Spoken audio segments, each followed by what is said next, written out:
Umalis ka na ngayon ha. Ano pa bang gusto mo marinig mula sa akin ha? Gusto mo bang harap-harapan kung sabihin sa'yo na hindi naman talaga kita minahal? Na ginamit lang kita dahil madali kang mauto? Na kaya kita pinakisamahan dahil nakukuha ko lahat ng gusto ko kapag nandiyan ka?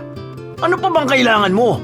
Hindi pa ba sapat ang mga naririnig at nakikita mo? Manggagamit kang hayop ka! Hindi ko hihilingin ang kamatayan ninyong dalawa dahil gusto kong makita ang pagdurusa ninyo habang buhay. Isinusumpa ko kayo na kahit anong paghihirap ang gawin nyo, mananatili kayong mas mababa pa sa alikabok. Hindi kailanman magkakaroon ng kapayapaan at kasiyahan sa pamilya ninyo.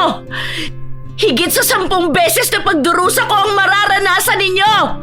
Habang nabubuhay kayo, dadamahin ninyo ang galit ko. Mula sa inyo hanggang sa mga magiging anak ninyo. Ang pag-ibig ay ang isa sa mga makapangyarihang damdamin. Kaya nitong bumuo at sumira ng isang tao. Ang pag-ibig na peke ay siya ring nagiging dahilan para makapagbitaw ng salita ang pusong umaapoy sa galit. Meron pa kayang kapatawaran para sa mga taong sinasadyang sirain ang pag-ibig ng iba o sadyang may kaukulang parusa para makulong sila sa kadiliman at pagbayaran ang walang hanggang galit? Bakit? Ano bang sabi sa'yo? Hindi ka naman siguro kaagad tatanggalin. Maayos naman ang performance mo. Wala ka namang absent, saka 1 beses ka lang naman nag-off ngayong buwan. Sabi kasi ni Ses, baka mabigyan ako ng warning eh. Bumaba yung performance ko ngayon. Bumalik ka na kasi sa team para matulungan mo ko. Hindi nga pwede, kasi inilipat na ako ng mismong boss. Mas malaki naman ang sahod na maibibigay sa akin eh. May dagdag akong 4K sa sahod ko.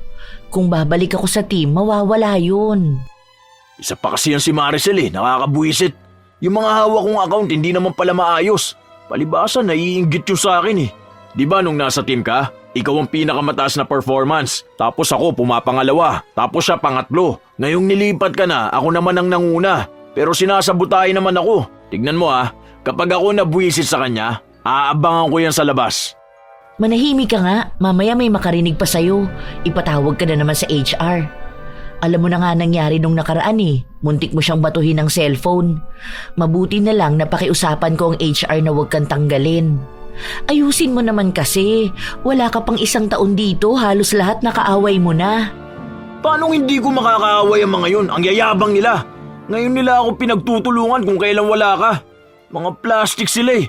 Gusto ko na nga mag-resign eh. Hindi ka pwedeng mag-resign dahil wala ka pa namang ipon.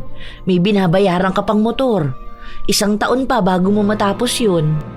Nandiyan ka naman eh. Mababayaran mo naman yun. Service naman natin yun kapag nakuha ko na sa bahay. Kapag nakuha mo pa? Kailan mo naman makukuha yun? Ilang beses ko na kasing sinabi sa'yo na puntahan mo na para bawiin dun sa pinsan mo. Pinahira mo pa kasi eh. Nung nakaraan nasira niya yun, ikaw pa nagpagawa. Ang daming gastos dyan sa motor ni hindi naman mapakinabangan. Nagagalit na ang baby ko. Huwag mo naman akong awayin. Patapos na nga ang break natin, ngayon na lang tayo magkakausap tapos ganyan ka pa sa akin. Paano kasi hindi maiinis? Ang dami mong sinasabi. Stress na nga ako sa trabaho ko dahil ang dami kong account na gamit. Tapos kung ano-ano pang inuutos sa akin. O sige na pala, huwag na tayo mag-aaway Kiss na lang kita mamaya sa bahay pag uwi ha. O tara, kain na tayo. Kanina mo pa sinasabi sa akin na nagugutom ka na eh. 1 taon ang magkarelasyon sina Karina at Sean, kung saan magkasama na rin silang nakatira sa iisang bubong. Nang araw na yon, bago matapos ang trabaho nila, pinatawag si Karina sa opisina ng HR. Hindi na talaga to kayang pigilan, bakla. Alam mo bang nagsumbong na naman sa amin ang TL nila? Nakikipag-away siya sa GC nila. Hindi na to kayang hilutin, di ba talaga ang ugali niya? Sige na, try nyo pa. O kaya ilipat siya sa team namin. Kapag kasama ko niya, napipigilan ko pa eh. Kasi noon pa talaga magkakaaway na yan sila sa team nila. Hindi siya pwedeng ilipat sa inyo dahil malaki ang pagkakaiba ninyo. Ang boss mismo nagde-decide kung ililipat siya. Pero base sa performance niya simula nang umalis ka sa dati mong team, malaking ibinagsak niya. Kaya doon pa lang, duda na sila na ikaw lang ang bumubuhat sa kanya. Hindi kasi siya pwedeng mawala ng trabaho. May pamilya siyang pinapadalhan. Baka naman magawa natin to ng paraan. Sorry pero hanggang sa susunod na cut-off na lang talaga siya. Sobrang toxic niya. Ilang beses na siyang na-report sa amin. Kung hindi dahil sa'yo, matagal nang tanggal yan. Hindi lahat kaya nating gawa ng paraan, ha? Ewan ko ba kung bakit napagtsatsaga mo yan? Pagkaya pang pilitin, ha? Kawawa naman kasi siya kung mawawalan siya ng trabaho. Sige na, kakausapin ko na lang siya para maging maayos ang team nila. Nahirapan lang yun mag-adjust kasi wala ako doon. Sumasakit na ang ulo ni Karina dahil maliban sa trabaho niyang walang katapusan ay ang problema niya sa nobyo niyang palaaway. Alam na ng dalaga ang ganoong ugali ni Sean dahil ilang beses na rin itong napaaway sa iilang tao sa opisina nila. Tanging siya lang ang gumagawa ng paraan para hindi na lumala ang alitan. Dahil halos lahat sa trabaho nila, kaibigan ni Karina. Nang makauwi sila sa bahay, agad na kinausap ng dalaga ang kanyang nobyo tungkol sa sinabi sa kanya ng HR. Bakit hindi magawa ng paraan ni Rosie? Para saan pa napinsa mo siya? Kung hindi ka naman pala niya matutulungan. Wala rin palang kwentang kamag-anak yung baklang yun eh. Hindi naman kasi si Rosie ang problema rito. Nakausap ko rin si Arian. Sinagot mo raw yung TL nyo dahil tinuturuan ka ng tamang pag-handle ng account. Ano ba naman yung pakinggan mo naman sila? Para naman sana hindi na humantong sa panay na lang memo. Di tanggalin nila ako kung gusto nila. Ano ba akala nila? Natatakot ako? Daming trabaho na pwede mapasukan oh. Huwag nila akong pinagmamalakihan. Baka reklamo ko pa sila eh. Ang dami nilang nilalabag sa batas sa mga trabahador ah. Kaya nga kita kinakausap para naman malaman mo yung mali mo. Mali ko na naman? Palagi na lang ba mali ko ang makikita mo? Ang sinasabi ko lang, ayusin mo naman yung ugali mo sa trabaho. Wala ko sa team na yun para buhatin ka kapag hindi mo alam ang gagawin. Subukan mo naman ding tumayo sa sarili mong paa. Napapagod din naman ako. Hindi naman sa lahat ng bagay kailangan kitang saluhin. May sarili akong problema sa trabaho. Huwag mo naman sanang dagdagan pa. Ay, ewan ko sa'yo. Naawa ka na sa kayabangan ng mga kaibigan mo dun. Sige, bahala ka kung silang pakikinggan mo. Ganyan ka naman, di ba? Kapag may nasabi sa yung mali kong ginawa, yun na agad ang pinaniniwalaan mo. Tapos hindi mo hihingi ng side ko. Sige, doon ka na lang sa kanila. Lumipat ka ng bahay kasama yung pinsan mong sulsul din. Alam ko naman ang ginagawa nila eh. Di ba ayaw nila sa akin para sa'yo? Kaya pati yung mga plastic mong kaibigan sa trabaho kung ano-ano na lang ay binibintang sa akin? Yan din naman kasi ang problema sa'yo. Sa halip na pag-usapan natin yung dapat na pag-usapan, kung saan-saan mo na lang inililihis. Ang usapan natin tungkol sa performance mo sa trabaho, tapos napunta na ngayon sa kung kani-kanino. Hindi mo kasi alam kung anong totoong nangyayari. Maayos ako sa trabaho. Pinagtutulungan lang nila ako dahil gusto nilang umalis na ako. Yun ang hindi mo maintindihan eh. Bahala ka na nga dyan. Magpapahinga na ako. Dito na ako sa sofa matutulog. Hindi sila nagkaayos ng gabi na yon dahil mas nanaigang galit ni Sean. Si Karina naman ay nakatulog sa kwarto habang umiiyak. Hanggang sa kinabukasan, hindi pa rin sila nagkikibuan. Kahit nasabay silang nag-aasikaso ng pagkain nila at kahit nasabay silang umalis papasok sa trabaho. Hindi makapag-focus ang dalaga sa trabaho niya dahil gusto niyang ayusin ang relasyon nila ng nobyo. Pero kahit na anong gawin niya, ayaw siyang kausapin ito. Hindi rin sila nagsabay kumain, kaya ang kasama ni Karina ay ang pinsan niya. Naku, kung ako yan, hiniwalayan ko na yan. Ang kapal ng mukha niyang pagmalakihan ka pa. Una sa lahat, yung bahay na tinutuluyan nyo, iyo yon. Ikaw nagbabayad ng bills, ikaw pa ang bumibili ng groceries nyo. Tapos hanggang dito sa trabaho, bit-bit mo siya. Hindi ko naman iniisip yan eh. Gusto ko nga mag-sorry sa kanya dahil sa mga nasabi ko. Atake si bakla? Ano isosorry mo? Yung katotohanan na sinusuka siya ng team niya dahil sa ugali niya? Tanga-tanga mo, no? Tapos ngayong magkaaway kayo, sinong kasabay niya? Yung pinagseselosan mong dati niyang niligawan. Pasalamat ka, hindi ko sinasabi kina Tito yung ginagawa ng jowa mo. Hindi na nga tanggap, lalo pang hindi tatanggapin. Napakayabang, napakasama pa ng ugali. Naku, huwag ka sanang mabuntis niyan. Kawawa ka lang dyan. Hindi mo kasi siya masyadong kilala. Mabait yun, maalaga at mahal ako. May pangit lang talaga siyang ugali, pero gano'n naman talaga, di ba? Malamang kapag mahal mo, tanggap mo pati yung mali sa kanya. Iba na yan, te. Hindi na nga yata red flag yan eh. Black flag na yan. Wala na yung pag-asa. Ilang beses ka na ba niyang niloko? Ano, pustahan tayo. Magkaaway kayo kagabi. Malamang may convoyan sila ng ex niya na naglalandian na naman. Kinakausap lang naman niya yon kapag magkaaway kami. Hindi naman na niya yun babalikan. Sabi niya, mas mahal niya ako. Gaga ka pala talaga, no? Ang talino mo naman sana, pero bakit nawawalan ka ng utak sa mga katwira mong ganyan? Bakla ka, alam dito sa buong opisina kung gaano ka katalino at kagaling sa trabaho. At alam din dito kung gaano ka katanga. Huwag mong pairalin ang emosyon mo. Utak mo ang gamitin mo.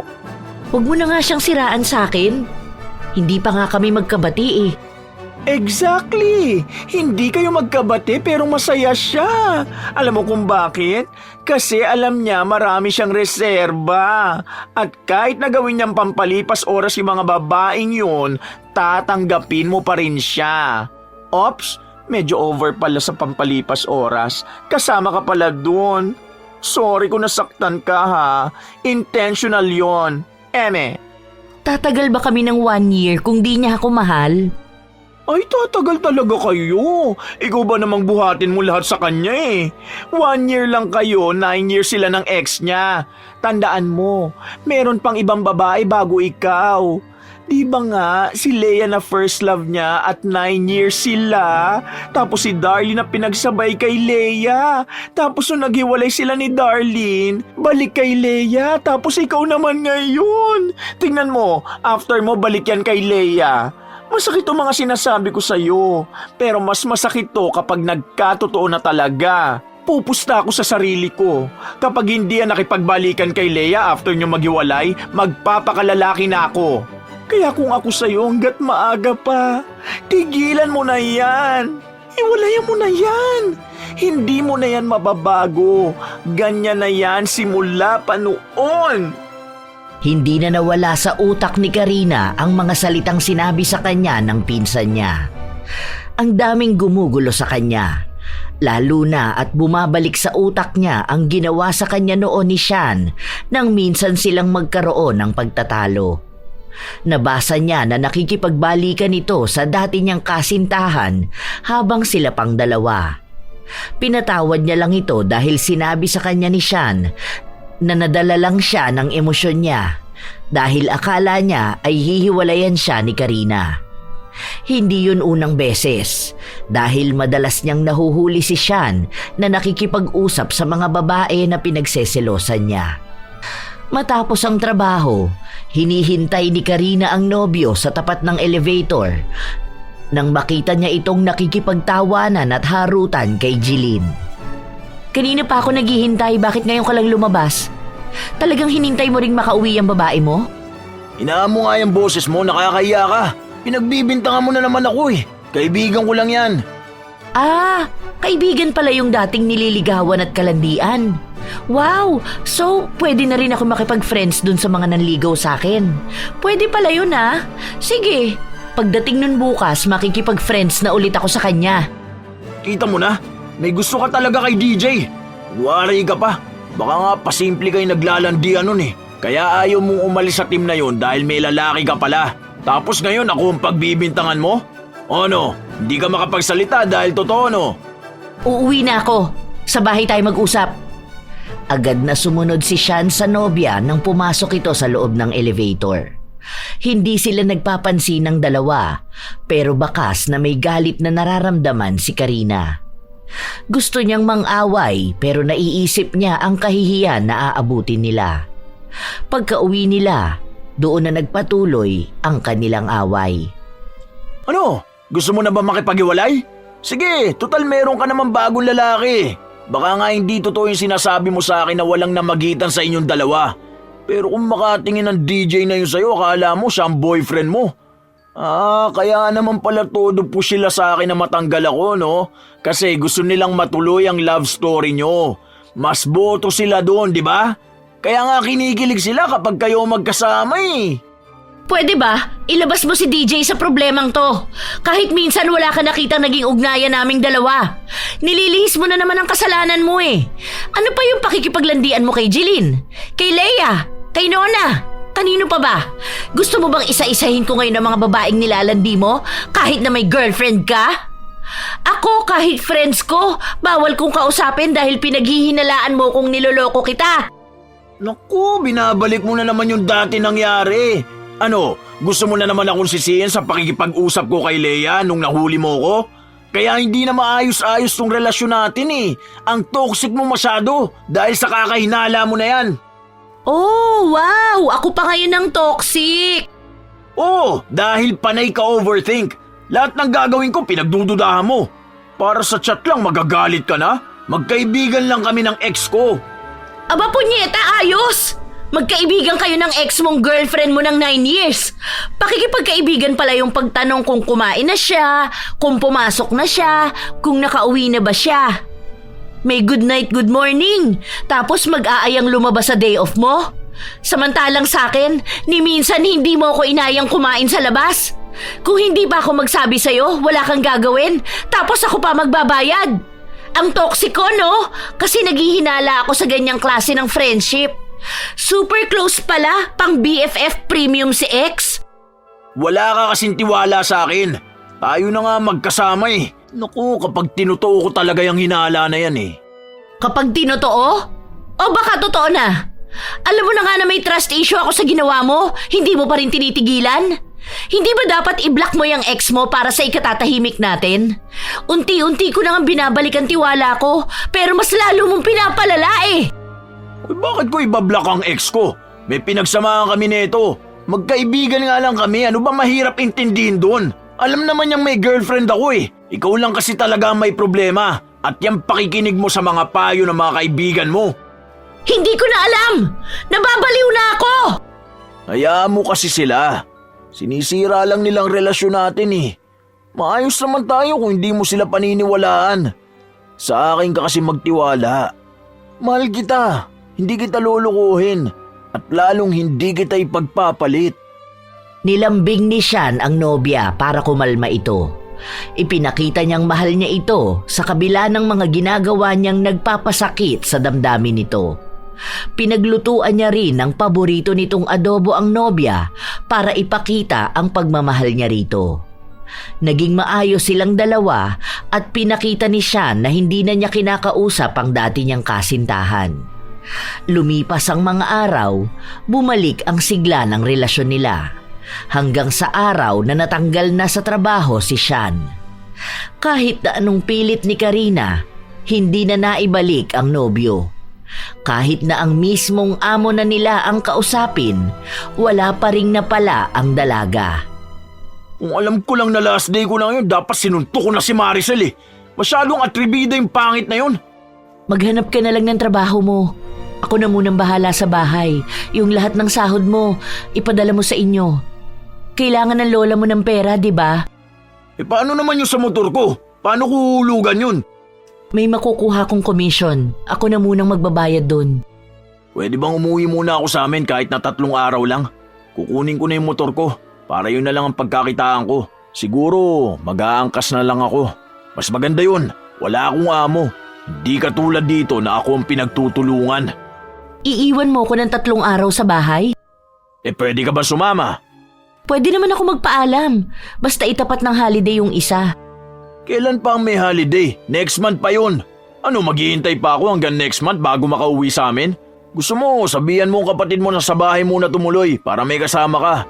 Gusto ko rin makasama mga kaibigan ko para magtanggal ng stress. Grabing bigay na stress sa akin ng mga katrabaho rito eh. Sige pala, basta mag-iingat ka doon ha. Bibigyan mo ba ako ng pera pang gastos? Baka kasi pag uwi ko magpalibre sila sa akin eh. Kilala ko pa naman yung mga barkada ko. Kapag alam nung nakauwi na ako, magyayaya na ng inuman ng mga yon. Tapos ako pa ang dapat nasasagot. Bakit ka pa magiinom? Mamaya magkasakit ka na naman eh. Alam mo namang sumusumpong yan tiyan mo kapag nakakainom ka ng alak. Sabihin mo sa mga kaibigan mo na nawalan ka ng trabaho, kaya lahat ng sahod mo sa lola mo mapupunta. Mapapaya naman ako sa kanila niyan eh. Alam nilang malaki ang sahod ko tapos wala man lang akong maililibre sa kanila. Bakit kasi mas uunahin mo pa ang iisipin nila? Kung hindi nila maiintindihan ang sitwasyon mo, hindi mo kaibigan ang mga yun. Alam naman nila na kailangan ng lola mo ng panggasto sa ospital eh. Tapos mas uunahin mo pa ang bisyo na yan. Saka pupunta ka sa inyo para sa pamilya mo. Magbanding kayo, kumain kayo sa labas. Bibigyan mo ba ako ng pangkain namin sa labas? Basta sa ganun mo gagastusin, wag sa alak. Yun! I love you, baby. Call ako sa'yo palagi para makita mo rin palagi ang ginagawa ko. Hindi maamin ni Karina na may nararamdaman siyang pagdududa. Lalo na at malapit lang ang bahay ni Lea sa bahay ng kanyang nobyo. Kilala niya rin ang mga kaibigan nitong sulsol sa kanya. Pero pinipilit niyang ilihis ang sarili niyang isipin para na rin sa ikatatahimik ng kanilang relasyon. Ayaw na niyang pagmula na naman yon ang away nilang dalawa. Kaya hinayaan niya ang nobyo na magpakasaya kasama ang pamilya nito. Isang araw pa lang silang hindi magkasama, halos masiraan na ng bait si Karina. Kaya agad niyang tinawagan ang pinsan niya para manatili muna sa bahay nila ng mga araw na wala si Shat. Bakla, nung oras na hindi ka patulog? May pasok tayo bukas, remember? Overthink ka malala, no? Sa bagay, sino ba namang hindi? Simula nang umuwi sa kanila yon, hindi pa tumatawag sa'yo. What if magkasama silang dalawa ng ex niya, tapos nakaangkas sa motor niya, nakayakap? Pupunta sila sa paborito nilang lugar, tapos bigla nilang maaalala na mahal pala nila ang isa't isa. Paano ka na kung itutuloy nila ang love story nila? Ito, nakakainis naman. Alam mo na nga na nag-overthink ang tao, talagang pinapalala mo pa. Kaya nga kita pinapunta rito para may makasama ako't makausap eh. So, ayun talaga ang iniisip mo? Sabi nga nila, trust your instinct, bakla. Kasi warning na yan na may paparating na delubyo. Kasi isipin mo ha, magkasama nga kayo, nagagawa ka niyang lukuhin. Paano pa ngayon na hindi? Naku, mas malala. Mas malapit pa sa ex. Uy, hindi pang BFF premium ang pakikipag-date sa ex ha. Hindi totoong naka-move on na yon. Masakit man tanggapin, pero ginamit ka lang niya. Dahil wala siyang iba matatakbuhan. Sa huli, sa totoong mahal niya pa rin yun uuwi. Ay, hayaan mo. Pwede naman tayong pumuntang 7-Eleven ngayon. Bili tayong Coke at Alfonso. Pilit na pinipigilan ni Karina ang mga luha niya. Ilang beses na rin niyang tinawagan si Sean pero nakapatay ang cellphone nito. Hanggang sa 3 araw na ang nakalipas, wala itong naging paramdam sa kanya. Naaapektuhan na ang trabaho niya dahil madalas siyang nagkakamali at wala sa sarili. Dahil sa nangyayari sa kanya, kinausap siya ng leader nila at binigyan siya ng 3 araw na pahinga. Iniisip kasi na baka pagod siya kaya nawawala siya sa focus. Kinuha ni Karina ang alok na yon dahil balak niyang puntahan ng nobyo sa bahay nito. Ay, talagang pupuntahan mo siya doon? Hindi ba dapat mag-chill ka na lang or makipagkita ka sa mga friends mo? Mas better yon kasi mas makakahinga ka. Mas makakapag-isip kang maayos kapag narinig mo rin ang advice nila. Nag-aalala kasi ako. Baka kung anong nangyari sa kanya. Paano kung may sakit siya? O kaya, naaksidente siya. Tapos wala man lang akong kaalam-alam, di ba? Ayoko namang pangunahan ng pagdududa. Ay naku, ewan ko ba sa'yo? Bahala ka dyan sa buhay mo. Tawagan mo na lang ako kapag kailangan mo ng backup ha. Magdadala na lang ako ng 1 batalyon ng sangkabaklaan. Mag-ingat ka na lang sa biyahe ha. Tanga ka pa naman. Dito ka muna sa bahay ha. 3 days lang naman eh. May stock dyan sa ref, may bigas na rin. Hindi ka magugutom. Tapos kapag papasok ka sa work, buksan mo ilaw dito sa harap ng pinto. Double check mo yung mga bintana bago ka aalis. Tapos ang lock sa gate ha. Okay po, madam. Sabi mo eh. Kahit takot magbiyahe mag-isa ang dalaga, ginawa niya pa rin yon para lang makita ang nobyo. Kung ano-ano na ang tumatakbo sa utak niya at kung ano-ano na lang din ang nararamdaman niya. Hindi sumasang-ayon ang isip niya at puso niya. Kung sa isip niya ay pag-aalala sa kalagayan ng nobyo, ang damdamin naman niya ay nagbibigay sa kanya ng babala. Kaya hindi niya alam kung ano ba ang uunahin. Habang nasa biyahe siya, bigla siyang nakatanggap ng mensahe sa nobyo gamit ang account ng lola nito. Sinabi sa kanya na nasira daw ang cellphone niya kaya hindi siya nakapagparamdam kaagad. Tumawag si Karina at ibinalita na nasa biyahe siya para puntahan si Sean. Natuwa naman ang kanyang nobyo at sinabi na susunduin siya sa terminal. Yun nga ang ginawa ni Sean. I miss you, baby. Grabe, parang 1 dekada kita hindi nakita. Ano bang nangyari? 3 araw kang hindi nagparamdam sa akin. Akala ko kung ano nang nangyayari sa'yo. Mahina kasi ang signal eh. Tapos nalubog sa tubig yung phone ko. Tinutulungan ko kasi si Lolo sa bukid. Hindi ko napansin na nasa bulsa ko pala yung cellphone ko. Buti nga gumana yung phone ni Mamang. Kaya nakapag-chat ako sa'yo. Ilang araw off mo? Buti pinayagan ka. 3 araw. Sila naman ang nagbigay. Sabi ni TL kapag daw kulang pa yung pahinga ko, sabihin ko lang. Pero 3 araw lang ang kukunin ko kasi baka maliit ang sahurin ko eh. Mamaya na yan. Tara na para makapagpahinga ka na. Ito na yung motor ko oh. Medyo luma na no? Daming ang papalitan dito eh. Yung gulong, pangit na. Hiniram ko tong helmet kay tita. Bili tayong helmet mo kapag balik natin sa Paranaque. Yun ang pangalawang beses na makakapunta si Karina sa bahay ng nobyo niya. Maayos naman siyang pinakitunguhan ng lolo't lola ni Sean at ng pamangkin nito. Hiwalay na kasi ang mga magulang ng nobyo. Ang tatay nito ay may iba ng asawa habang ang ina naman ng binata ay nasa ibang bansa. May isang kapatid si Sean pero meron na itong asawa kaya sa ibang bahay nakatira. Habang nakikipaglaro ang dalaga sa pamangkin ng nobyo, napansin niyang lumabas ang pamilyar na mukha sa kabilang bahay. Ang dating kasintahan ni Sean.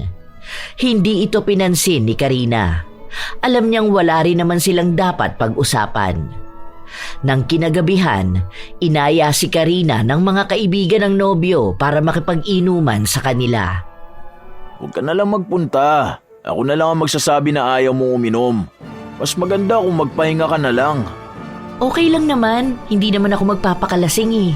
7 PM pa lang naman. Siguro pwede naman makipagbanding sa kanila hanggang 10 PM. Sure ka ba? Baka kasi mailang ka dun eh. Ano naman ang ikakailang ko? Andun ka rin naman.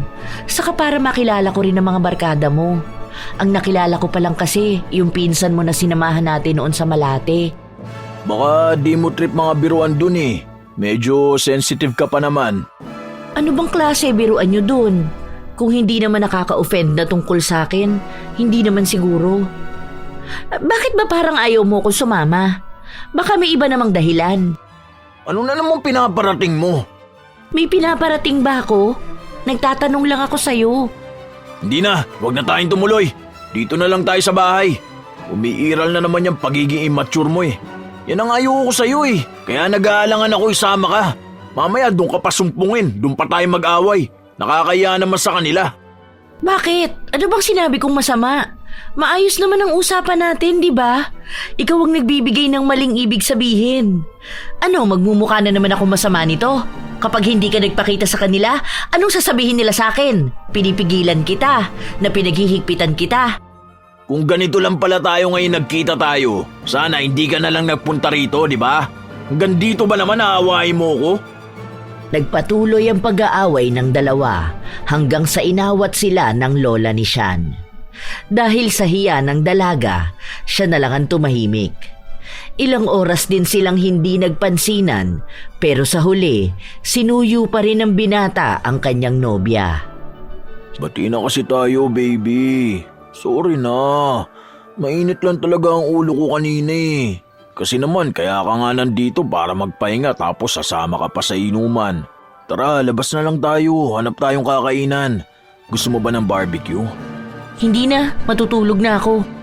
Sus, nagtatampo talaga siya. Tara na, para masulit ang pagpunta mo rito. Alam ko hindi ka pa inaantok. Tara na. Ano ba? Ang kulit mo naman. Sinabi na nga na wag na. Matulog ka na lang. Di ba sabi mo bukas pupunta tayo sa bukid? Maaga aalisin ang mamangat papang, kaya sasabay tayo sa kanila. Pwede naman mauna sila eh. Tapos mga 7 a.m. tayo sumunod dun. Magluluto pa ako para dadaling ko dun. Dala kang damit mo, maliligo tayo sa ilog ha. Tara na, labas na tayo. Basta bati na tayo ha. Basta wag mo kong pagbuntunan ng init ng ulo mo. Palagi na lang kasing ganun eh. Opo, hindi na. Naging maayos ang dalawa. Walang ibang naramdaman si Karina kundi ang maging masaya. Pakiramdam niya kulang sa kanya ang 3 araw na pahingang kasama ang nobyo at ang pamilya nito. Pero iniisip niya rin ang perang kikitain niya kung magtatagal siya sa bakasyon. Kalahati na rin ang naubos sa naipon niya, kaya kailangan talaga niyang bumalik sa trabaho. Mamayang gabi na ang biyahe mo, no? Ha? Bakit? Hindi ka ba sasabay sa akin? Di ba magmumotor tayo pabalik? Tumawag kay mamang si mama nung isang araw. Nagsabi papuntahin si Tintin sa abroad. Inaasikaso na nga ang papel niya eh. Oh, ano namang kinalaman nun sa pagstay mo rito? Ang gusto ni mama, ako ang mag-alaga sa mga anak ni Tintin. Kasi yung asawa nga nun, irresponsable, di ba? Ang mangyayari, ako na rin ang hahawak ng allowance ng mga bata. Tapos, bibigyan na lang ako ni Tintin ng pera. Okay lang sa'yo yung ganon? Magiging LDR tayong dalawa? Bakit nagdedesisyon ka ng ganyan? Parang mag-asawa na tayo ah. Nakatira tayo sa iisang bahay, tapos biglang uuwi ka sa inyo at magdedesisyon na dito na tatagal? Paano naman ako? Paano naman yung mga pangarap natin? Hindi naman to panghabang buhay eh. 2 taon lang si Tintin sa abroad. Saka pwede naman tayo magkita kapag may pagkakataon, di ba? Kapag walang pasok ang mga bata, luluwas kami para pumunta sa bahay natin. Paano ka bubuo ng sarili mong pamilya kung ganyan naman? Parang wala kang pangarap para sa atin eh. May pangarap ako. Hindi ko naman pwedeng pabayaan ang mga pamangkin ko. Alam nga namang iwan ko rito kina mamang matatanda na sila. Hindi naman nila maaalagaan na maayos ang mga bata eh. Imposible naman na hindi maalagaan ng tatay ang mga anak niya. Malamang yung bunso lang ang aalagaan niya. Itong si Zack, iba tatay nito eh.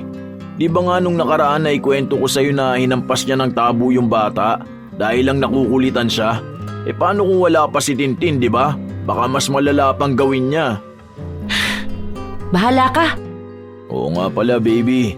Sabi ni mama, magpapadala siya sa akin ng pera sa katapusan.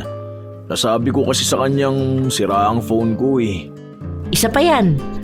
Paano mo ako matatawagan yan kung wala kang gamit na phone? Alam nga namang hiramin mo lagi yung cellphone ni mamang mo. Yun na nga sana.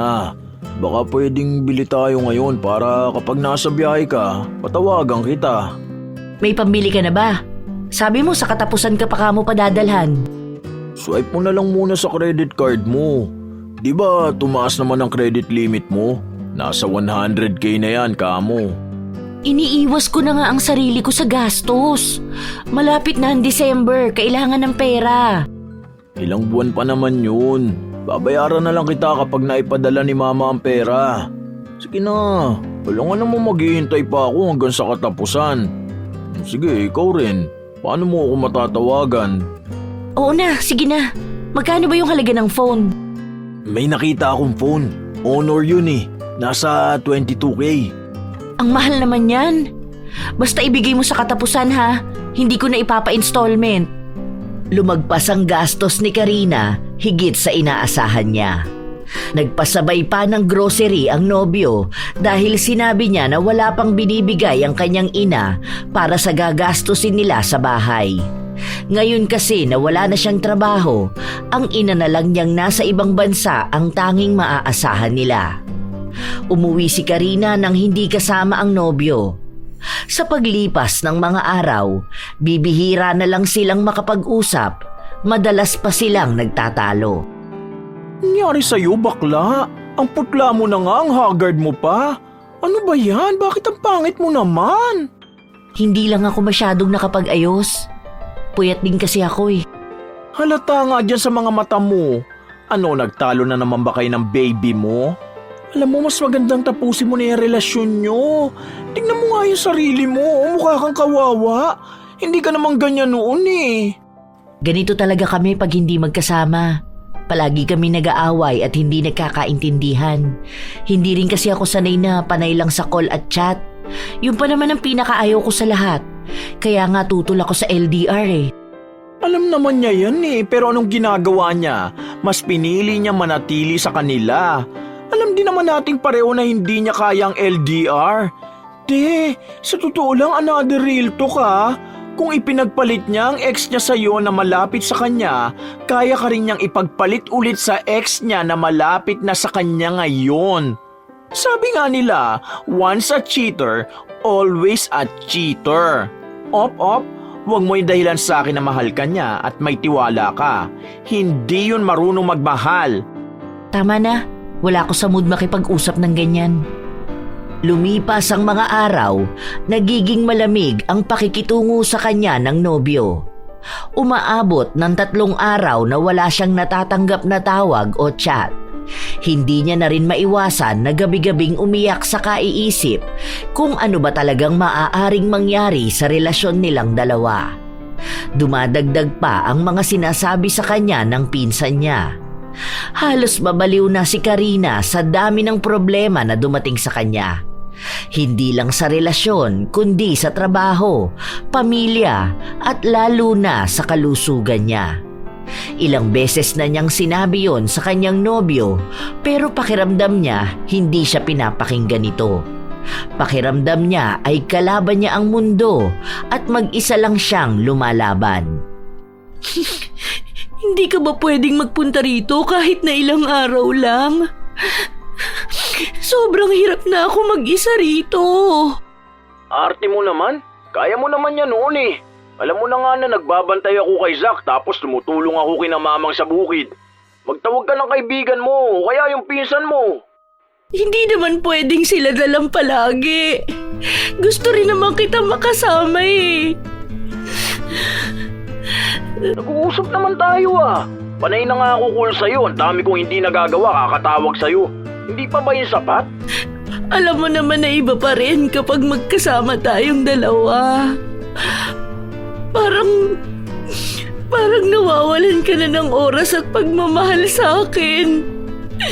Hindi ko na maramdaman yun. Huwag mo andaanin sa kaartehan mo tong lahat na nangyayari sa'yo. Tatawag ka lang sa akin para umiyak. Ang dami ko rin problema ha. Di makakapagpadala si mama ngayon dahil may sakit daw siya. Tapos yung natitirang pera kay Tintin lang ibibigay para sa pag-aasikaso niya sa agency. Mas malala pa nga itong problema ko sa pera kaysa dyan sa arte mo eh. Akala mo lahat lagi na lang tungkol sa pag-ibig eh. Sa mga sinasabi mo, parang wala akong halaga sa'yo ah. Di naman kasi sa ganun. Huwag ka kasi magdrama. Mahal naman kita eh. Sadyang meron lang tayo mga responsibilidad na dapat unahin. Huwag mo naman sabayan. Buti sana kung pautangin mo ako eh. Hindi kita mapapautang dahil kailangan ko bayaran yung sa credit card. Paano pala yun? Kailan mo maibibigay sa akin ang pera? Sinabi ko na nga na wala pang may papadala si mama, di ba? End na nga natin tungkol. Bukas na ako tatawag kapag matino ka nakausap.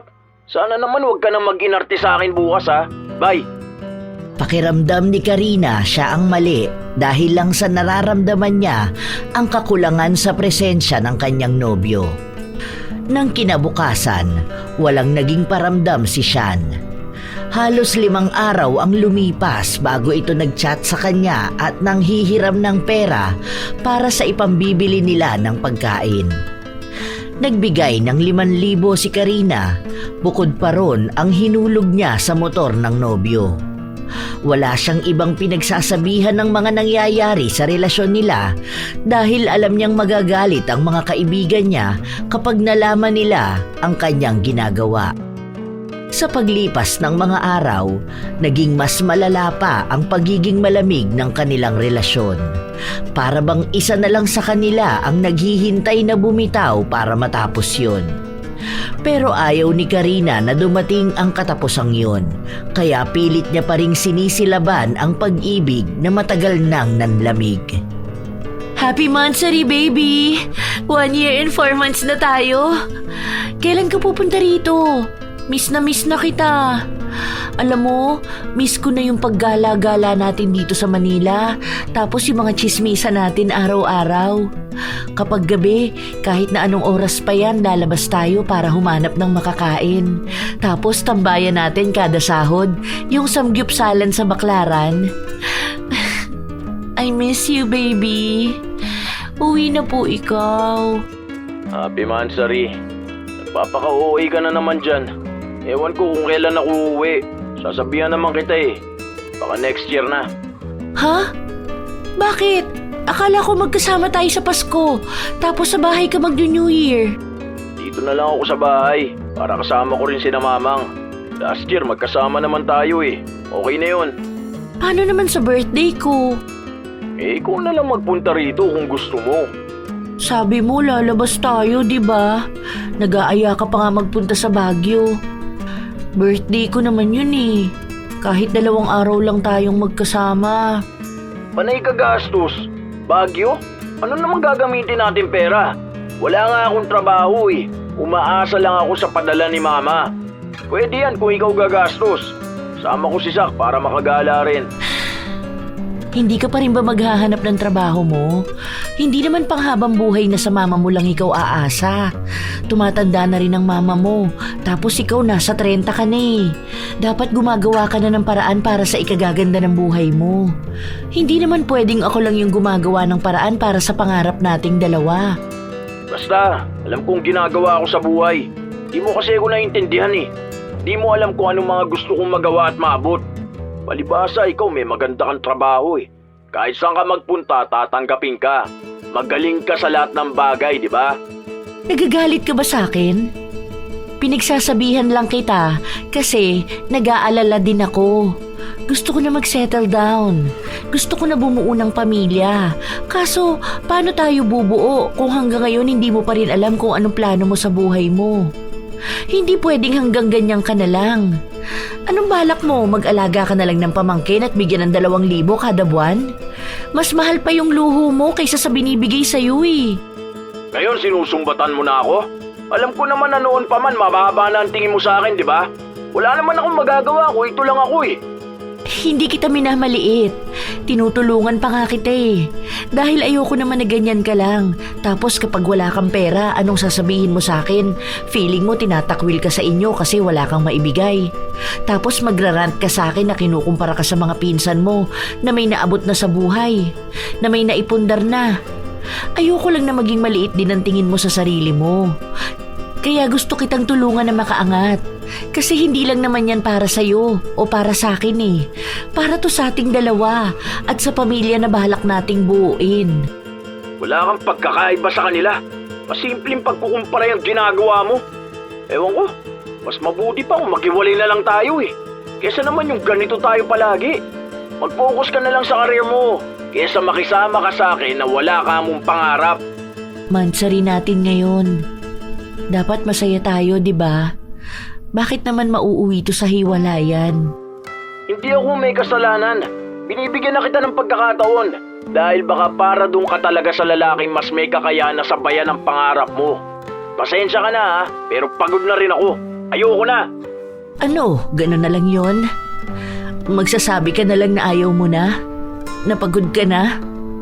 Ikaw pa ngayon ang napagod? Akala ko ba kahit na anong mangyari pipiliin natin ang isa't isa? naisip ko rin na hindi pa pala ako handa sa mga gusto mong mangyari. Kaya mo, makakahanap ka ng deserve mo. Hindi ako yun. Salamat na lang sa lahat ng tulong mo sa akin. Teka lang, sandali lang baby. Please, ayusin natin to. Sorry na kung may mga nasabi ako sa'yo. Mahal na mahal kita, please. Mahal mo ako? Samantalang pinapamukha mo sa akin na parang kulang ako palagi. Ayoko ng ganitong pakiramdam eh. Ikaw na lang yung dapat nakakampi ko pero anong ginagawa mo? Mas lalo mong pinapakita sa akin na talunan ako. Hindi ko nga masabi sa yung problema ko sa'yo eh. Alam mo ba na gustong gusto ko umuwi dyan para makasama ka? Pero hindi ko magawa dahil sira ang motor ko. Wala rin akong magastos para makabiyahe ako. Kung alam mo lang pinagdadaanan ko dito sa bahay. Araw-araw nilang sinasabi sa akin na wala akong mararating sa buhay. Tapos ikaw, mas lalo mong pinatunayan na tama nga sila. Sorry na. Hindi ko naman alam na may pinagdaraanan kang ganyan. Hindi mo naman kasi sinasabi sa akin. Paano ko naman sasabihin? Inuulaan mo ng drama mo. Alangan namang isingit ko pa sa problema ko. Ano bang nangyari sa motor mo? Yun nga sa tangke, di ba sabi ko na nasira yun? Tumatagas yung gas, tapos nangangamoy. Di naman ako pwedeng bumiyahe ng ganito. Baka maaksidente pa ako. Magkano raw ba magpaayos niyan? Saka magkano kailangan mo para makauwi? Nakausap ko yung pinsan ko. May sinasabi siyang bibiling bagong parts. Nasa 3K kailangan lahat, kasama na bayad sa gagawa. Tapos sa panggas ko nasa 1K, kaya na yun. Send ako ng 5K sa GCash mo ngayon para mapagawa mo na yan. Tapos biyahe ka na bukas ha. Anong oras mo ipapadala? Ngayon na sana, end mo na call para makapag-cash out na ako. At kapambayad sa tindahan ha, 15 pesos per 1K yun. Sige na, bye na. Hindi nagdalawang isip ang dalaga. Nagpadala siya ng pera sa nobyo. Walang pasok si Karina kaya nanatili lang siya sa bahay nila. Mahalagang araw ito sa kanila kaya naisana niyang makausap ang nobyo ng matagal. Pero ilang sandali pa siyang naghihintay na tawagan si Sean. Napansin niya na nakablock na siya. Teka, bakit ganito? Hindi ba gumagana ang account niya? Ay, ano kayang nangyari sa kanya? Patawagan ko nga kay Rosie. Nakisuyo si Karina sa pinsan niya pero ang sabi ni Rosie ay matagal na siyang nakablock kay Sean. Kaya nakiusap naman siya sa kapatid niya pero ganun din ang nangyari. Maging ang mga kaibigan niya ay hindi mahanap ang account ng kanyang nobyo.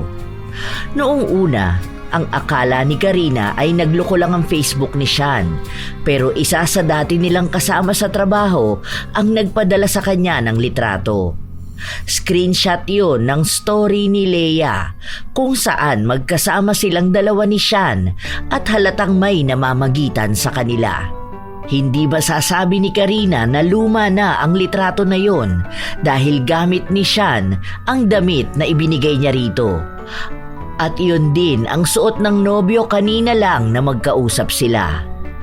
Ayaw maniwala ng dalaga sa nakikita niya kaya sinubukan niyang tawagan ang lola ni Sean. Pero sinabi lang sa kanya na hindi na roon nakatira ang nobyo niya. Ang akala rin daw ng matanda ay matagal na silang hiwalay katulad sa sinasabi sa kanila ni Sean. Hindi mapakali si Karina dahil kani-kanina lang ay magkausap silang dalawa at nangako ito sa kanya na uuwi ito sa susunod na araw. Sobrang bigat sa dibdib na halos hindi na siya makahinga. Gusto niyang panghawakan ang pagmamahalan nila, ngunit ramdam naman na rin talaga niyang wala nang nararamdaman para sa kanya ang nobyo. Sa sobrang sama ng loob niya, tinawagan niya ang pinsan at sinabi niya na puntahan siya nito sa bahay kapag tapos na ang trabaho. Hindi naman na naghintay pa si Rosie na matapos ang trabaho dahil nagpaalam na kaagad siyang umuwi. Bakla, ano nangyayari sa'yo? Bakit ka umiiyak dyan? Halika nga rito, umayos ka nga. Hindi ko na alam kung anong nangyayari sa amin. Sinabi niya sa bahay nila Nahiwalay na kami kahit na hindi pa naman. Kanina, kausap ko pa siya. Tapos ngayon, magkasama sila ng ex niya. Anong gagawin ko? Ayan na nga bang sinasabi ko eh. Yung batuga na punyetang animal na yun, sasaktan ka lang ng ganyan. Hindi ko alam ang gagawin ko. Anong hindi mo alam? Tanggapin mo na lang. Oo, mahirap nga yan pero wala ka na magagawa. Nakabla ka na rin eh. Hayaan mo, sasamahan kita hanggang sa maging maayos ka. Hindi kita pwedeng iwan dito mag-isa. Umayos ka nga dyan. Halos mamatay ka na dyan sa kaiiyak habang yung lalaki na yon nagpapakasaya kasamang ibang babae. Umayos ka nga ha. Hindi pwedeng ganyan ka na lang. Mahal ko siya. Hindi ko nakikita ang kinabukasan ko na hindi siya kasama. Hindi ko to kaya. Sobrang sakit ng puso ko. Sobrang sakit. Mahal na mahal ko siya eh. Pinaglaban ko siya kahit na ayaw sa kanya ng tatay ko. Hindi pwedeng ganito lang to. Ayoko. Gusto kong ilaban to. Bakla, wala ka nang ilalaban. Dahil wala ka naman laban sa taong totoong mahal niya. Kahit anong gawin mo, hindi mo maitatanggi ang katotohanan na hindi ka niya mahal. O baka hindi ka niya minahal. Naginamit ka lang niya. Kasi ikaw ang nandyan at nagbibigay ng gusto niya palagi. Sinabi ko na sa iyo noon pa yan, di ba? Nasa huli, kapag wala ka ng pakinabang sa kanya, babalik yan sa totoo niyang mahal. Hindi mo na kailangan ilaban yung pagmamahal na peke. Ang ilaban mo ay ang sarili mo. Masakit yan ngayon, oo. Pero kapag nakaya mo yan lampasan, magiging mas matapang ka pa. This time, sarili mo naman ang piliin mo. Ang daming sinasabi ni Rosie na hindi kayang tanggapin ni Karina. Paano niya magagawang mabuhay sa araw-araw na wala na ang taong dahilan kaya siya nangangarap? Hindi na talaga niya nakuhang makausap si Sean. Kahit ang mga kaibigan nito, ayaw siyang sagutin. Parang delubyo ang araw-araw na kinakaharap ni Karina. Wala siya palagi sa wisyo. Hindi nakakausap, hindi nakakakain, hirap makatulog at hirap sa trabaho. Lahat yon bit-bit niya. Mag-isang lumalaban, pero sa puntong yun, nalaman niya kung sino ang mga totoong kaibigan na umaalalay sa kanya para maitawid ang bigat na pinagdaraanan ng puso niya. Sa paglipas ng mga araw, unti-unti na niyang tinatanggap ang mga nangyari. Ibinabalik na niya ang dati niyang sigla at para mailihis ang utak niya sa pag-iwan sa kanya ni Sean, sa trabaho niya ibinaling ang lahat ng atensyon. May mga araw na naghihintay siyang bumalik ito, pero wala na talaga. Alam niyang masaya na ito. Nang matapos ang bagong taon, tila ba naging bagong tao na rin siya. Lumipat siya ng bahay para na rin sa ikapapayapa ng sarili niya. Dahil ayaw na niyang maalala ang nakaraan niya kasama si Sean. Hanggang sa isang araw, napansin niyang may malaking pera na nabawas sa bank account niya. Doon niya lang naalala na konektado pa rin yon sa account ng dating kasintahan. Hoy bakla! Hala, paano to? Nawalan ako ng 50k sa bank account ko. Wait lang, samahan mo ko sa bangko, magpapaklose ako ng online transaction. Baka maubos pa tong ipon ko. Kailangan ko ng pera next month kasi pinapaayos namin ang bahay. Ano ba namang perwisyo niyang ex mo? Hanggang ngayon naasa pa rin sa pera mo? Ang laki niya na. Bukod pa yan sa mga utang niya sa'yo. Alam mo kung ako sa'yo, singilin mo yan. Hindi pwedeng gastusin niya ang perang hindi naman niya pinaghirapan. Ang kapal ng mukha niya, matapos kanyang lukuhin at gamitin, ngayon naman nagpapakasarap sa perang ikaw ang naghirap? Saan ba pinaglihi ang gago na yon? Sa puntong ito, nagawa na rin ni Karina na pakinggan ang pinsan niya. Noong una, ayaw niya pa sanang maningil ng utang. Pero nang malaman niyang nagbabalak na sina Leia at Sean na magpakasal, bigla niyang naisipang bawiin lahat ng pagkakautang ng dating kasintahan. Kasama na ang perang kakukuha lang sa kanya. Si Karina mismo ang gumawa ng paraan para mapuntahan si Sean sa bahay nito, kung saan naabutan niya itong nakikipaglandian kay Leia. Nang makita siya ng mga ito, sila pa ang may lakas ng loob na magalit sa kanya. Ano, manggugulo ka ba rito? Hindi ka ba makamove on? Ang kapal talaga ng mukha mo, no? Baka akala mo unforgettable and unreplaceable ex ka. Mukha ngang makakalimutin ka. Alam mo bang papalo ng halos 100,000 ang utang mo sa akin? Kailangan mo yung bayaran. Hindi yun basta salamat na lang. Anong utang? Wala akong naalalang utang ko sa'yo. Ah, gusto mo ba ng listahan? Bukod dun sa ninakaw mong 50k sa bank account ko, meron kang utang sa akin na 22k sa phone mo at yung iba pang pinanghulog mo sa motor. Bago ka umuwi rito, nangutang ka sa akin ng 10k, di ba? At ang huli, yung binigay kong dapat na ipampapaayos mo ng motor mo. Kailangan ko ang pera ko. Ibabalik mo yan o magkakasubukan tayong dalawa. Wala tayong kasunduan kaya wala akong babayaran. Wala naman nakukulong sa utang eh. Kahit kanino ka pa lumapit, magmumukha ka lang tanga. Huwag mo na idaylan ng utang na yan para habulin ako ha. Tama ng pagiging asong ulul na ulul mo sa akin. Kailangan ko ang pera ko! Wala kang ang pera sa akin. Umalis ka na rito dahil nakakasira ka ng relasyon namin. Wala ako sisirain na relasyon dahil alam kong bagay kayo. Isang lalaking walang pangarap at isang babaeng malandi, libagin at maasim. Wala kang karapatang sabihin niya sa asawa ko. Wow! Asawa! Dati ex lang yan ah. Asawa na ngayon? Anyway, wala akong pake. Bibigyan kita hanggang sa susunod na linggo para bayaran lahat ng utang mo. Dahil magkakaalaman tayo kapag hindi mo ibinalik ang pera ko. Wala kang mapapala sa akin. Wala akong ibabayad sa'yo. Kaya tigilan mo na ako at hayaan mo kami maging masaya ng asawa ko. Kung naging miserable ang buhay ko, sinisiguro kong mas magiging malala ang sa inyo. Huwag mo ako subukan dahil isang beses lang ako nagbabanta. Pagkatapos nun, makikilala mo ko. Wala akong pakialam sa galit mo. Umalis ka na rito bago pa mawala ang katiting na respeto ko sa'yo. Huwag mong guluhin ang buhay namin dahil lang sa magulo ang buhay mo. Nanginginig sa galit si Karina, pero ayaw niyang umalis.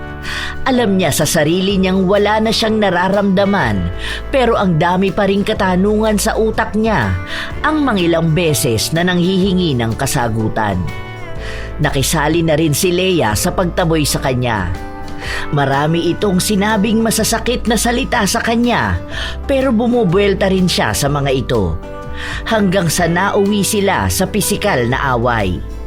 Bumawi lang si Karina nang sampalin siya, kaya hinigit niya ang buhok ng babae. Maraming nakakakita sa kanila, maging ang pamilya ni Sean, pero walang handang umawat sa kanila. Natigilan lang siya nang si Sean na ang pumagitna sa kanilang dalawa. Itinulak nito si Karina habang nakaalalay naman sa kanyang nobya. Ito bang hindi pang gugulo? Nakakahiya ka na. Ang daming taong nakakakita sa ginagawa mo. Hindi ako nagsimula nito. Bumawi lang ako! Umalis ka na ngayon ha. Ano pa bang gusto mo marinig mula sa akin ha? Gusto mo bang harap-harapan kung sabihin sa'yo na hindi naman talaga kita minahal? Na ginamit lang kita dahil madali kang mauto? Na kaya kita pinakisamahan dahil nakukuha ko lahat ng gusto ko kapag nandiyan ka? Ano pa bang kailangan mo? Hindi pa ba sapat ang mga naririnig at nakikita mo? Manggagamit kang hayop ka! Hindi ko hihilingin ang kamatayan ninyong dalawa dahil gusto ko makita ang pagdurusa ninyo habang buhay. Isinusumpa ko kayo na kahit anong paghihirap ang gawin nyo, mananatili kayong mas mababa pa sa alikabok. Hindi kailanman magkakaroon ng kapayapaan at kasiyahan sa pamilya ninyo. Higit sa 10 beses na pagdurusa ko ang mararanasan ninyo. Habang nabubuhay kayo, dadamahin ninyo ang galit ko. Mula sa inyo hanggang sa mga magiging anak ninyo. Hindi na naghintay pa si Karina ng kahit na anong salita mula sa kanila. Sobrang bigat ng dibdib niya. Yon ang unang beses na nakaramdam siya ng ganong klase ng galit at nakapagbitaw ng mga salitang binabalot ng puot. Hindi niya tinigilan ang dalawa hanggat hindi niya nakukuha ang kanyang pera. Nagsampa siya ng kaso laban kay Sean gamit ang resibo sa bangko na nakakonekta sa pangalan ng dating nobyo. Ginamit niya yon bilang ebidensya na ninakawan siya nito ng pera. Umusad ang kaso, kaya napilitan silang magbayad sa kanya.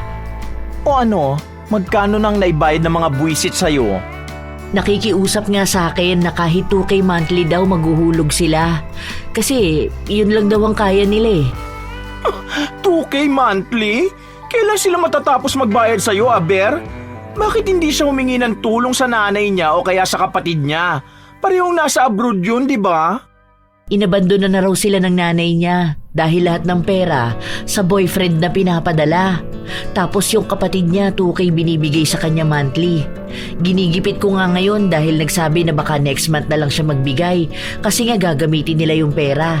Inaatake raw ng sakit sa bituka yung asawa niya eh. Hindi ako pumayag dahil usapan na namin yun. Isang laktaw na buwan alam niyang ipapatawag ko siya sa barangay.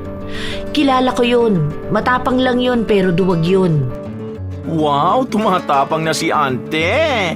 Buti hindi ka nadadala sa panguuto niya. Kilala pa naman kita. Kapag nagpaawa yun sa'yo, nagiging marupok ka. No, hindi na ngayon. Tama na yung pagiging tanga ko noon. Hindi na para maulit ngayon. Kawawa lang yung ibang babae na ginamit niya rin. Tapos sa huli lolokohin niya pabalik sa ex niya. Naging maayos ang buhay ni Karina. Simula nang maghiwalay sila ni Sean, tila ba naging pabor na sa kanya ang lahat. Maayos ang trabaho niya at unti-unti niyang naibabalik ang pagsasaayos ng sarili niya. Ilang buwan na rin ang lumipas at nananatili pa rin ang ugnayan nila ng dati niyang kasintahan. Pero tungkol lang yon sa pagbabayad nito ng utang sa kanya. Isang araw, habang naglilinis si Karina ng kanyang bahay, biglang tumawag sa kanya si Sean. Bakit na naman?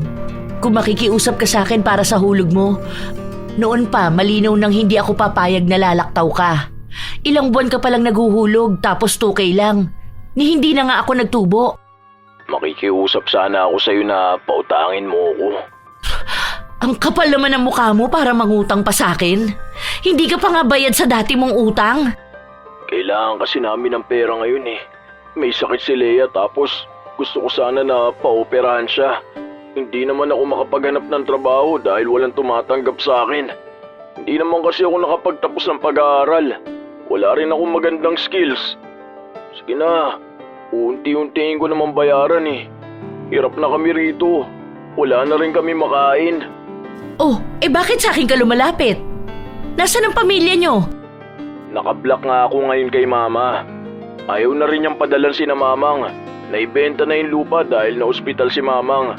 Si Tinti naman, hindi nagbibigay sa akin. Kasi nandun lahat ng pera sa asawa niya. Ititigil na nga raw ang pagpapadala sa akin ng 2K kasi kukunin na si Zach. Tulungan mo na ako, parang awa mo na. Hindi ko na problema ang nangyayari sa inyo. Buhay nyo yan. Kayo ang gumawa ng paraan paano nyo mairaraos yan. Basta ang ugnayan na lang natin ay ang sa utang mo. Kahit na anong pagpapaawa ang gawin mo sa akin, kailangan mo pa ring maghulog. Ibenta mo ang motor mo kung gusto mo. Huwag mo na akong guluhin kapag ganitong nangungutang ka. Hindi ko kayo obligasyon. Ikaw ang magsumikap dahil obligasyon mo yung pamilya mo. Para namang wala kang awa. May pinagsamahan naman tayo, di ba? Ano bang pinagsamahan natin? Yung peke mong pagmamahal sa akin at panggagamit mo?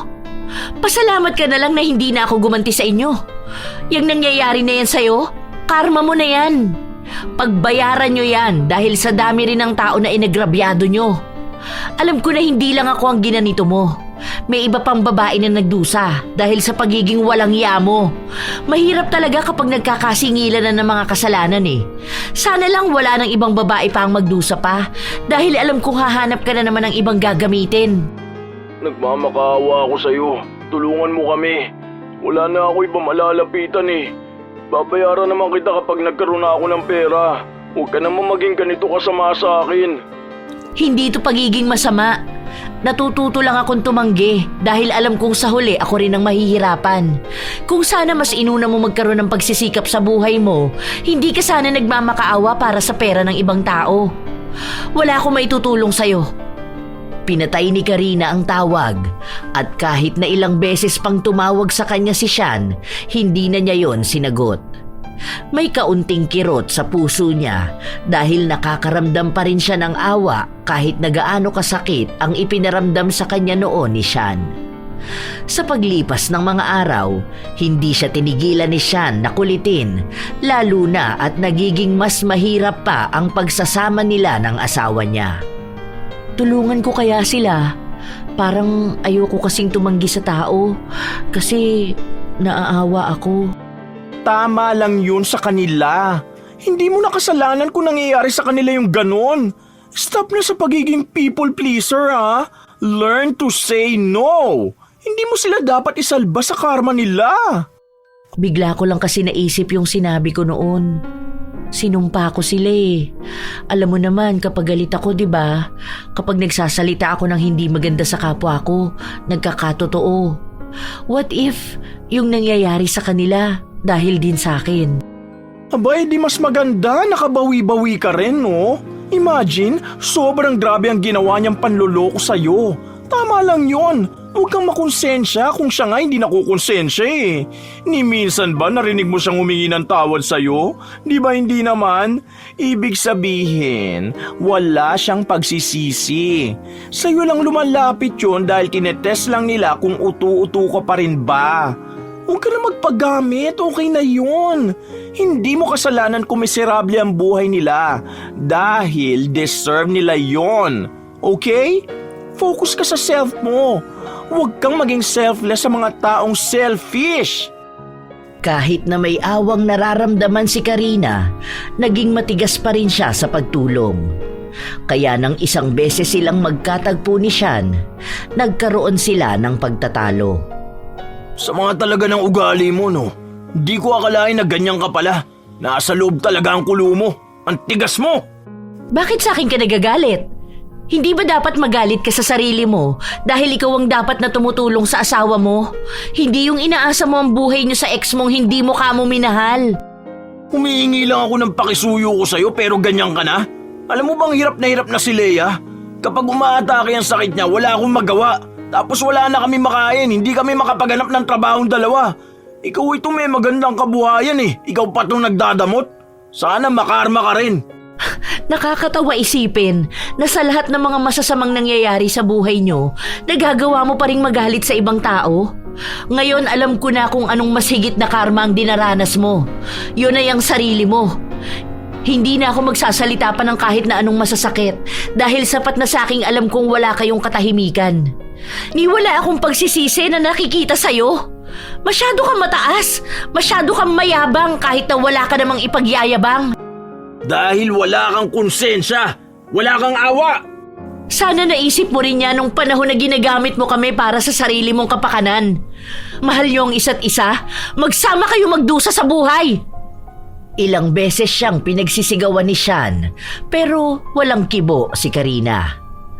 Umalis siya sa harapan ng dating kasintahan na para bang walang natitirang awa sa kanya. Doon niya lang napagtanto na tama lang ang ginagawa niya. Dahil kahit naman tulungan niya ang mga yon, sa huli, siya pa rin ang gagawing kakatawanan ng mga yon. Sa paglipas ng panahon, nababalitaan na lang ni Karina na kung saan-saan na lang lumalapit si Sean para sa ikabubuhay nila. Nagkaroon sila ng anak ni Leia, pero may sakit daw sa baga ang bata kaya naging sensitibo ito. Pero dahil wala silang pera, hindi nila maipagamot ang kanilang anak. Nakatira sila sa barong-barong na bahay dahil ang luma nilang tinitirhan ay naibenta nila para may magamit sila sa panganganak ni Leia. Hindi na nagkaroon pa ng maayos na trabaho si Sean, na itataguyod nila ang araw-araw na pamumuhay sa pamamagitan ng pagpasok niya sa mga trabaho na noon ay tingin niya'y pang mababang klase lang ng tao. Pero hindi naman nagiging sapat ang kinikita niya. Walang pag-asenso dahil wala rin namang handang tumulong sa kanila. Hindi alam ni Karina kung matutuwa ba siya na nagkatotoo ang isinumpa niya o mahahabag siya dahil pati ang bata ay naaapektuhan. Kahit na hindi pa lubusang bayad ni Sean ang lahat ng utang niya, pinutol na ni Karina ang ugnayan dito dahil ayaw na niyang makasagap pa ng negatibong enerhiya mula sa dating kasintahan.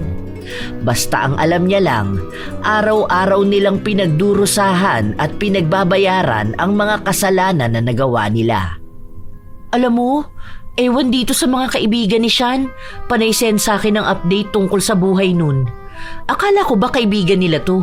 Bakit hindi nila tulungan? Tingnan mo may chat sa akin. Ang sabi, araw-araw daw nag-aaway yung dalawa. Hindi na natatahimik ang loob ng bahay nila kasi panay na lang galit. Buti na lang hindi mo yan nakatuluyan. Baka ganyang buhay rin ang meron ka. Walang trabaho na asawa tapos pabigat at manluloko pa. Kawawa talaga ang beauty mo. Deserve nila ang kaguluhan na yan. Deserve nila ang isa't isa. Tuwang-tuwa ka talaga kapag may nakakarma na tao, no? Ay oo, sinabi mo pa. Lalo na kung masamang tao talaga. Tapos yung karma nila sagad sa kaluluwa nila. Ganyan sa nangyayari sa ex mo. Masayang masaya talaga ako. Isipin mo, ikaw na niloko, may magandang buhay, may magandang career, tapos sila nando nagdurusa. Sila ang unang tumawa habang umiiyak ka.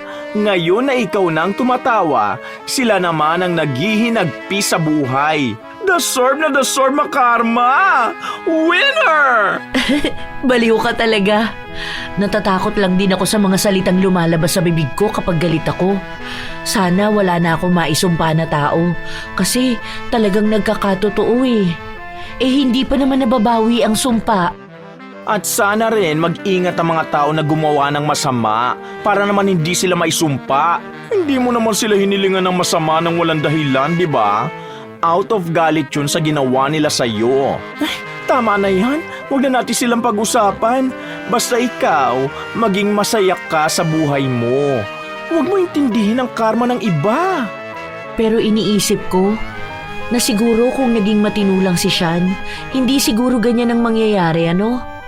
I mean, kung naging responsable sana siyang tao. Kaso, kahit nung kami pa lang, wala na talaga siyang pangarap sa buhay eh. Palagi niya lang sinasabi na hayaan mo ang mangyayari sa future na hindi dapat yun pinaghahandaan. Hayaan mo na, ganun talaga ang buhay. Kung may nagawa kang mali, dapat palagi kang handa sa karma na pagbabayaran mo. Pinutol na ni Karina ang lahat ng koneksyon niya kay Sean, kahit ang mga dati nilang kaibigan, para wala na siyang marinig na kahit na anong balita rito.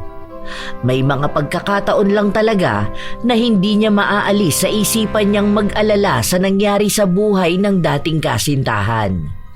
Dahil sa sumpang ipinataw niya rito, alam niyang walang katahimikan, kasiyahan at pag-asenso ang kakaharapin nilang buhay.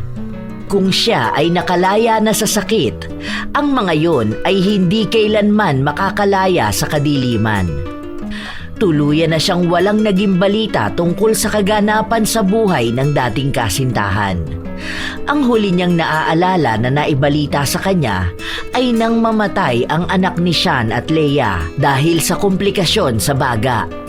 Kapapanganak lang din ni Leia pero meron din itong diferensya.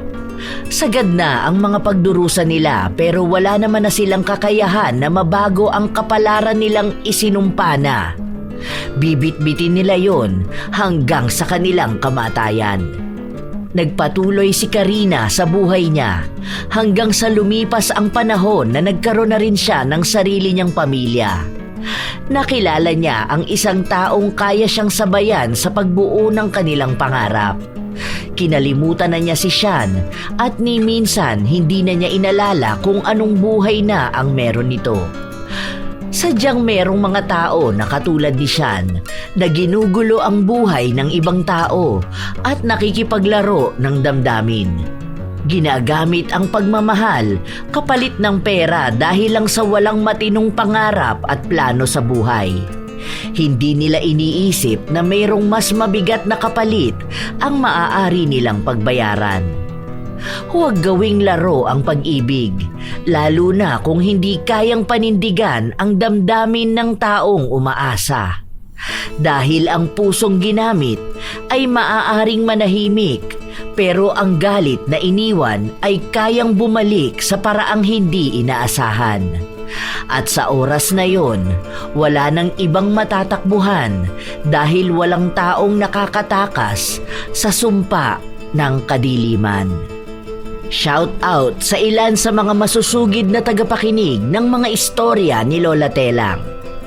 Hi kina Eliz Padilla, Febe Rañada, Rubelin Eneria, Gina Veldad, Giona Condua, Laura Lee Altarejos, Sherlyn Joseco, Razon Yao, Frozen Heartbeat, Melody Miralles, Joyce at sa mister niyang si Del Cantos, Limay 34, Jessie Pangadlin, mga tagaman Gray Commissary na sina Jea, Genevieve, Bernadette, Marjorie at Aljon ng Tapia General Trias Cavite.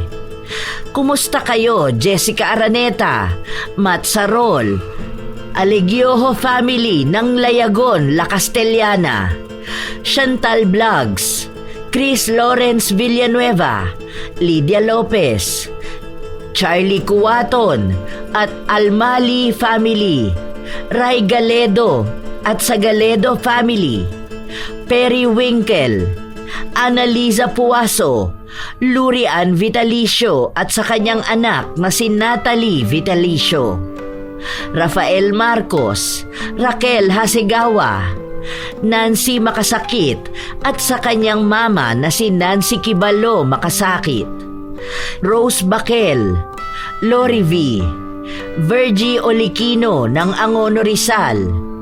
Hi kay Larcy Siriban, Easy Jane Pigues, Liam Excel Estoque, Mark Daniel Banawa, Arlene Torquiza, Marie the Lightworker, Marlo de la Cruz, Jen Vlog, Aya 82. Shout out kay Christine Maarat, Juliet Capisnon sa Nagas at Capisnon family ng Masbate City, Gia Gigi, Gemstone Claro, Maymay Paul, Mel Santarita, Marlene Andrada, Vanessa Alfeche, Odessa Lejano, Julatricia Larson, Relin Francisco, Karen Salut, Nashti 28, Yenzi Oda, Meka Melanie Padilla, Alan at Dena ng May Kawayan, Bulacan. Shout out din kina Marilyn Belmonte, Jocelyn Arguete, Teresa Dominguez, Rosalyn Luna, Janisa Toledo at sa Toledo family ng Parañaque. Shout out kay Jenny Visuco, Cherry Carion, sa mga taga-Alcuoz, Dubai na sina Cherry, Charity, Virginia at belated happy birthday kay Maylene. Binabati ko rin si Chef M at si Ate Auring, Minda, Kuya Dennis at Poging J ng Amira Boxes Handicraft ng Laguna. Ito ang inyong Lola Telang at maraming salamat sa pakikinig mga apo.